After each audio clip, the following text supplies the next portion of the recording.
Hi, my name is Joseph Hoyt, and this is Calvin Watkins from the Dallas Morning News. And Calvin, one more day in Oxnard, last padded practice today, but we're going to do some wrap-up final thoughts. I'll give you the floor.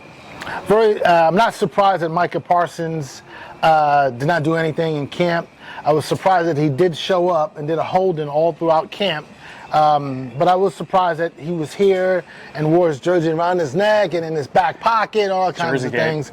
Jerseygate. So that was the biggest surprise to me, was Micah Parsons. And also, I don't know about you, but Nate Thomas was not on my bingo card as being a potential starting left tackle. No, and I think that he wasn't even on their radar until minicamp and OTAs, frankly. Yeah. But I think he kind of opened up some eyes, with just kind of his athleticism. They said, hey, let's try him on a tackle. And I remember Schottenheimer was like, woo, okay, let's see how this goes.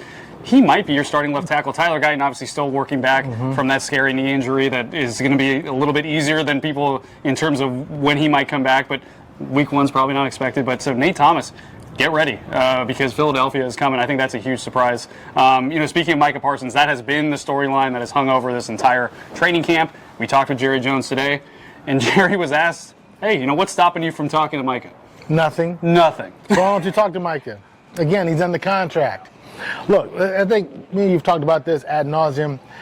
This will not get done until we get back home to Texas. It's not going to happen on Thursday when we flying back. It's not going to happen over the weekend before the Baltimore game. It's going to happen at some point, maybe August 27th, maybe August 28th, maybe August 30th. But it will get done, in my opinion.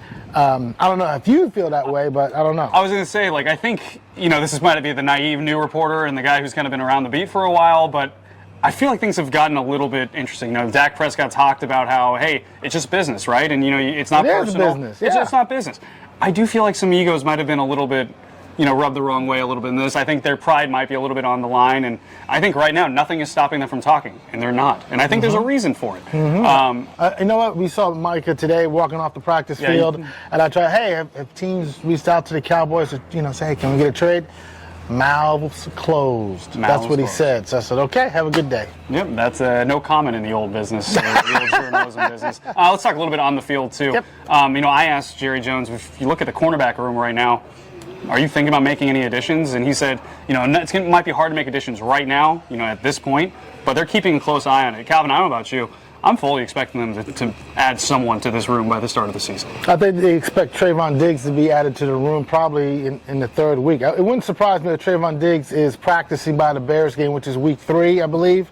That's one of the guys that Jerry is expecting to come back. Josh Butler's hurt.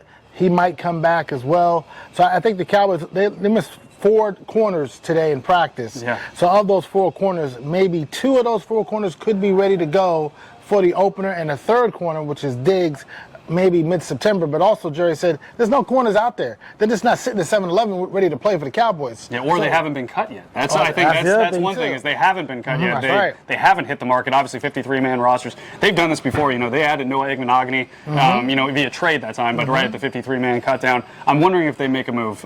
If they don't, you're starting secondary week 1. We talk about Nate Thomas going up and good luck against the Eagles. It might be Deron Bland outside. It might be Kyer Elam. And it might be Zion Childress in the slot. That's another guy I didn't have on my bingo card. If Deron plays inside, though, you might have either Troy Pride or Andrew Booth, maybe Izzy McQuamu outside. There's good luck against Devontae Smith and A.J. Brown. I think that could be tough for them. I want to ask you about the running back room. I think that's another question we had going into camp. We kind of looked at the 2 veterans, Javonte Williams, Miles Sanders.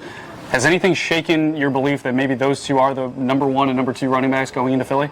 I think Javonte Williams is your starter. At some point, I thought Miles Sanders had taken over, but Miles Sanders got hurt. Now, Jaden Blue has gotten hurt. So, to me, if the season started today, Williams is your starter. But I'm not really sure who the backup is. Hunter Lepke, they love Hunter Lepke. He didn't even play in the preseason opener. And when you don't play in the preseason opener, that's reserved for star players and starters. So I think Hunter Lepke is going to get a lot of playing time this season. He might be the de facto number 2 guy with Blue and Sanders and maybe Maffa and Deuce Vaughn on the practice squad. Yeah, I will say Phil Maffa. I think he had a good game. I think his biggest run actually was negated by an awesome Richards penalty. It would have been a touchdown run. But I think Maffa looked good. I think today might have been his best practice. I thought Maffa was really, Clayton Adams calls him a slasher, and I think that's a good way to do it. I really like his contact balance. Will he be able to make the roster?